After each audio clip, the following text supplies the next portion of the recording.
Kalau udah buka warung, dijamin gak bisa tidur siang kalau kayak gini. Hai semuanya, Assalamualaikum. Ketemu lagi di channel Zahra Veronica. Nah, gimana kabarnya bunda-bunda untuk hari ini? Semoga semuanya sehat dimanapun berada. Jadi beginilah aktivitas aku setiap harinya bunda-bunda, dari mulai pagi sampai malam itu kegiatannya di warung terus. Nah, ini di awal Januari genap warung aku buka udah 7 bulan. Jadi beginilah bunda-bunda, setelah antar anak sekolah baru buka warungnya. Ini pukul 7 kurang ya. Nah bunda-bunda, ini kita cek es krimnya. Bunda-bunda pada nanya apa enggak cair. Enggak bunda, lihat itu kikonya masih aman. Nah ini batasnya, jadi nyusunnya enggak usah terlalu tinggi ya bunda-bunda. Ini dimatikannya dari jam 12 malam. Nah di jam 7 pagi itu dihidupkan lagi. Jadi begini ya kondisinya bunda-bunda. Nah, sambil aku beberes, aku mau jawab beberapa dari pertanyaan bunda-bunda. Yang pertama, berapa harga pom mininya? Nah, untuk harga mungkin tergantung daerah masing-masing ya bunda. Nah, di sini aku itu dapat harga di 10 juta. Nah, ini pom mininya ada suaranya. Dan ini tuh nempah ya, dibuat sama ahlinya di daerah aku. Nah, ada juga yang nanya nih, apakah laporan penjualan pom mininya itu diinput di komputer? Dan untuk jawabannya, iya. Jadi setiap malam kita rekapan untuk pom mininya, lalu kita masukkan satu kali di pas kita tutup toko aja. Ada juga yang nanya ini ukuran rukonya berapa. Ini ukurannya 4 kali 9 ya. Dan ini aku perjelas lagi, rukonya itu bukan punya sendiri, tapi aku sewa, bayarnya per tahun.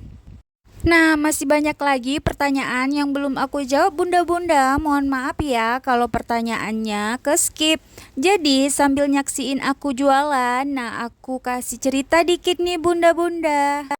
Awal mula itu, aku tuh masih pemula ya bunda-bunda, sama sekali tidak tahu yang namanya jualan sembako. Dan awal mulanya ini uang modal rencana mau dibikinkin rumah, tetapi akhirnya jadi buka usaha bunda. Karena memikirkan budget buat rumah di sini itu mahal bunda-bunda. Jadi kita lebih memilih buka usaha dulu. Untuk membuat rumahnya kita pending dulu ya bunda. Semoga kedepannya bisa membuat rumah impian. Dan doa terbaik juga buat bunda-bunda bagi yang mau buka usaha ataupun mau buat rumah. Semoga dikabulkan ya, disegerakan, dimurahkan rezekinya, dan sehat selalu. Oke lanjut. Nah jadi beginilah bunda-bunda alasan kenapa setelah buka warung itu nggak bisa tidur siang. Karena ini bunda lihat barang masuknya bergantian dan sales itu datang juga satu-satu buat ngorder untuk hari berikutnya. Nah bunda-bunda, aku mau kasih tahu sesuatu nih. Ada pas lagi cek barang, ada salah satu barang yang kosong. Bunda-bunda harus teliti lagi ya ngeceknya. Setiap nerima faktur itu dilihat bawahnya ada PPN atau tidak. Nah, kalau ada PPN-nya, tinggal kita tambah dulu 11% untuk barang yang kosong tadi. Baru kita kurangi dengan totalnya tadi. Supaya kita nggak salah bayar ya bunda-bunda. Karena dulu pernah ada, waktu awal buka, aku tuh nggak tahu kalau ini tuh begitu caranya. Jadi nombor deh bunda-bunda, untung aja salesnya mau ngembaliin uang itu. Nah, sambil lihat aktivitas aku di warung, aku cerita lagi ya bunda, cerita banyak nggak apa-apa ya. Jadi, awal mula itu aku bingung bunda, gimana sih awal mula mau buka warung itu, apa sih yang harus kita lakukan? Nah, aku nggak ada tempat curhat bunda, jadi aku searching aja di YouTube. Nah, akhirnya aku dapat petunjuk bahwa yang pertama kita lakukan adalah mencari tempat bunda-bunda. Nah, tempat yang kita cari itu yang pertama harus strategis, yang akan bisa membuat usaha kita maju ke depannya. Lalu hal yang kita lakukan setelah dapat tempat itu kita cari barang. Nah, untuk barangnya ini nggak mesti dari sales ya bunda-bunda. Kita ambilnya di grosir terdekat aja. Ambilnya itu nggak usah banyak-banyak bunda, dikit-dikit aja, yang penting lengkap ya.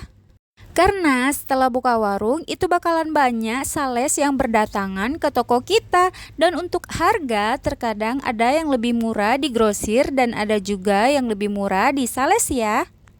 Dan hal yang paling utama lagi itu adalah modal ya bun. Jadi yang harus kita persiapkan sebelum tempat dan juga barang itu kita harus punya dana dulu.